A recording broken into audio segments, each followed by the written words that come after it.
नमस्कार दोस्तों। क्या आज आपको बुखार लग रहा है, अपना शरीर बहुत ज़्यादा गर्म लग रहा है, सर दर्द हो रहा है, शरीर में दर्दें हो रही हैं, तो हो सकता है आपको बुखार हो, फीवर हो। तो जल्दी से अपना तापमान चेक कीजिए और देखिए कि कहीं आपको बुखार तो नहीं है। तो नमस्कार दोस्तों, मैं हूं डॉक्टर कमलप्रीत। आज मैं आपको बताऊंगी कुछ ऐसे नुस्खे जिनको आप घर पे यूज़ कर सकते हैं और अपने बुखार को कम कर सकते हैं। इन नुस्खों को आप कम बुखार होने पे भी यूज़ कर सकते हैं और इन नुस्खों को आप तब भी यूज़ कर सकते हैं जब आपको बुखार बहुत ज़्यादा हो और आप अपनी दवाई ले रहे हैं। अगर आपका तापमान बहुत ज़्यादा आ रहा है तो अपनी डॉक्टर की प्रिस्क्राइब जो मेडिसिन है उसके साथ साथ आप इन नुस्खों को यूज़ कर सकते हैं। तो ये नुस्खे इतने कारगर हैं कि आप अपने बुखार को खुद ही घर पे ठीक कर सकते हो। सबसे पहले आपको मैं बताना चाहूँगी कि हमें बुखार आता क्यों है।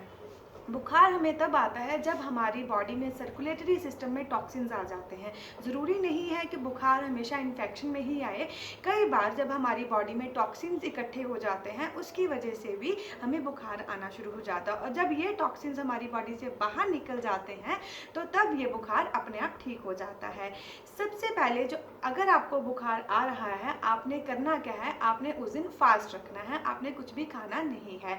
ये अगर मरीज़ बहुत ही ज़्यादा कमज़ोर है तो वो लिक्विड ले सकता है, जूस ले सकता है या कुछ हर्बल टीज़ ले सकता है, जो मैं आपको यहाँ पे बताऊँगी। तो सबसे पहली हर्बल रेमेडी जो मैं आपको बताऊँगी वो बहुत ही सिंपल है। धनिया। धनिया के पत्ते आपने लेने हैं, हैंडफुल ऑफ धनिया के पत्ते आप ले लोगे। इनको आप ब्लेंडर में डालोगे आधा कप पानी के साथ और उसको आप थोरली फिर आप उसको स्ट्रेन कर दोगे, उसको छान लोगे छन्नी में से और वो जो जूस आपका जो निकलेगा उसको आप हर 2 घंटे पे 3 से 4 चम्मच अगर आप लेते हैं तो आपका जो बुखार है वो धीरे धीरे वो कम हो जाता है, आपके शरीर का जो तापमान है वो कम हो जाएगा। दूसरी जो होम रेमेडी जो मैं आपको बता रही हूँ ये एक बहुत ही इफ़ेक्टिव हर्बल टी है जिसको आप खुद ही बना सकते हैं। इसमें आपने लेनी है नींबू घास लेना है, आपने तुलसी लेनी है और सौंफ लेनी है। ये सब आपने इक्वल अमाउंट में लेकर इनको आप 1 कप पानी में इसको 10 से 15 मिनट बॉईल करोगे। इसको आप हर 3 से 4 घंटे के बाद धीरे धीरे सिप सिप करके लेंगे तो ये आपकी बॉडी में स्वेटिंग लेके आएगा। तो स्वेटिंग के साथ जब आपकी बॉडी में से टेम्परेचर जो है वो कम हो जाएगा। जब आपकी बॉडी में पसीना आएगा तो पसीना जब आता है तो उसके बाद बुखार जो होता है वो कम हो जाता है। इसलिए बिना पैरासीटामोल के लिए आप ये हर्बल टी लेकर अपना बुखार जो है वो कम कर सकते हैं। एंड तीसरी जो आपको होम रेमेडी मैं यहाँ पे बता रही हूँ ये भी एक हर्बल टी है। बहुत ही सिंपल सी चीज़ें हैं। धनिया बीज आपने लेने हैं, दालचीनी आपने लेनी है और दो दो भाग आपने धनिया का बीज लेना है, 2 भाग आपने दालचीनी लेनी है और 1 भाग आपने अदरक लेना है, जिंजर लेना है। इन सब को आपने गर्म पानी में 10 मिनट के लिए बॉईल करना है। उसके बाद इसको आपने छान लेना है और हर 3 से 4 घंटे के बाद आपने इस हर्बल टी को लेना है। तो ये सिंपल इंग्रेडिएंट्स के साथ आप अपने तापमान को कम कर सकते हैं। एंड फोर्थ जो रेमेडी है वो भी बहुत ही इफेक्टिव है। इसमें सिंपल आपने लेना है, जीरा लेना है, धनिया लेना है, सौंफ लेना है। ये सब आपने बराबर मात्रा में लेकर इनको पानी में बॉयल कर लेना है 10 मिनट के लिए। इसको छान लेना है और उसको पीना है। आप देखेंगे आपका तापमान जो है वो धीरे धीरे कम हो जाएगा। इस चीज़ का ध्यान रखना है कि इन सब हर्बल टीज़ को आपने 3 से 4 घंटे के बाद रिपीट करना है। एक बार में फ़र्क नहीं पड़ेगा, आपको पूरे दिन भर में थोड़ी थोड़ी देर बाद ये हर्बल टी लेनी है।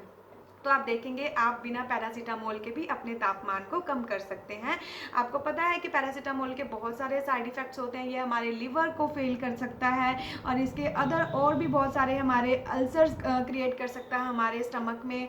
तो इसलिए पैरासीटामोल से अगर आप एलर्जिक हो या आप पैरासीटामोल नहीं लेना चाहते हो तो आप इन हर्बल टीज़ को ट्राई कर सकते हैं। दूसरा आपको मैं बताना चाहूँगी कि अगर आपका बुखार बहुत ज़्यादा हाई है, बहुत ज़्यादा हाई टेम्परेचर है तो आपने करना क्या है, आपने पानी लेना है ठंडा और उसमें आधा चम्मच आपने नमक डालना है। 2 कपड़े आपने लेने हैं, उसमें भिगोने हैं। एक आपने अपने फोरहेड पे रखने हैं, बार बार उसको भिगो के अपने सिर पे रखते जाना है और दूसरा कपड़ा जो है आपने बेली बटन पे अपनी अम्लाइकस पे रखना है, जिससे क्या होगा कि आपका जो पित्त है वो बाहर निकलेगा।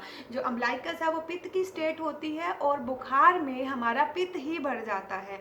अगर आप ये कोल्ड फर्मेंटेशन करेंगे तो इससे आपका टेम्परेचर जो है बहुत जल्दी नीचे आ जाएगा। दूसरा आपने क्या करना है, आपने प्याज लेना है, अनियन लेना है, उसको आपने कद्दूकस करना है, ग्रेट करना है। उस पेस्ट को आपने एक पानी में भिगोए हुए रुमाल में डाल लेना है और उसको आपने अपने अम्लाइकस के ऊपर, अपने पेट के ऊपर रखना है, क्योंकि हमारा पेट जो है वो पित्त का स्थान होता है। अगर आप वो अनियन से भीगा हुआ अपना रुमाल अगर आप पेट के ऊपर रखते हैं तो आपका पित्त जो है वो अनियन एब्जॉर्ब कर लेता है, प्याज एब्जॉर्ब कर लेता है और आपका टेम्परेचर जो है वो कम हो जाता है।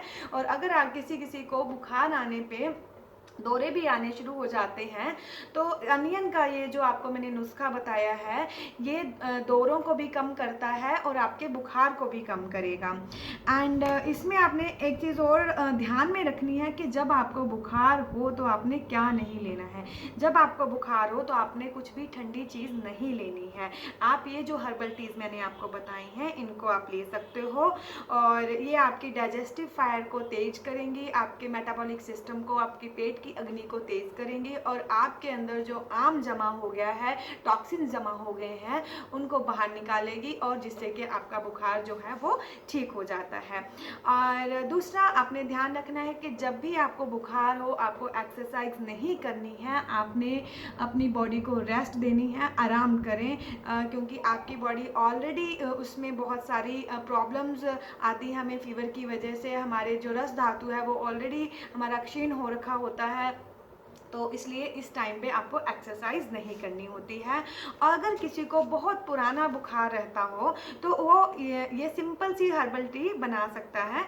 उनको लेना है, तुलसी लेनी है 1 चम्मच और इसको आपने गर्म पानी में आपने बॉयल करना है। उसमें आपने आधा चम्मच डालना है काली मिर्च और 1 चम्मच उसमें आप शहद डालेंगे। तो इसको 2 से 3 बार दिन में लेंगे तो इसको लगातार अगर आप 1 मंथ या 2 मंथ लेते हैं तो आपका क्रोनिक फीवर जो है वो कम कर सकते हैं। जिन लोगों में पित्त की शिकायत ज़्यादा रहती है वो ब्लैक पेपर की क्वांटिटी को 1/4 TSF भी कर सकते हैं। और इसके साथ अगर आप महासुदर्शन चूर्ण आधा चम्मच तिक्त घृत के साथ मिक्स करके लेते हैं तो उससे भी आपका पुराने से पुराना बुखार जो है वो ठीक हो जाता है। अब यहाँ पे मैं बताना चाहती हूँ कि अगर आपका बुखार 104 डिग्री से ज़्यादा है या 3 दिन से पुराना है, छोटे बच्चे में बुखार है या बूढ़े बंदे में बुखार है या फिर उस बंदे को बुखार है जिसको हाइपरटेंशन, डायबिटीज़ या क्रोनिक इलनेस या फिर किसी को सांस की बीमारी है, उनको बुखार हो रहा है, तो उन लोगों को इन होम रेमेडीज़ के साथ साथ अपने डॉक्टर को ज़रूर दिखाना चाहिए, अपने डॉक्टर से सलाह ज़रूर लेनी चाहिए, क्योंकि उस टाइम पे हो सकता है कि आपको इन होम रेमेडीज़ के साथ साथ और भी दवाइयों की ज़रूरत पड़े, मेडिसिन की ज़रूरत पड़े। तो इसलिए ये सब चीज़ें आप ट्राई करें। अगर आप ये ट्राई करते हैं और आपको इफ़ेक्ट दिखता है तो प्लीज़ कमेंट बॉक्स में ज़रूर लिखिए। और अगर आप अपने बुखार के लिए हमारे से कंसल्टेशन लेना चाहते हैं तो हमारे पास ऑनलाइन और ऑफलाइन कंसल्टेशन दोनों अवेलेबल हैं। तो आपको जस्ट करना क्या है, हमें मैसेज या कॉल करनी है 94174320 के ऊपर, 9417432520 के ऊपर। And stay healthy, stay home and be well soon. Thank you so much.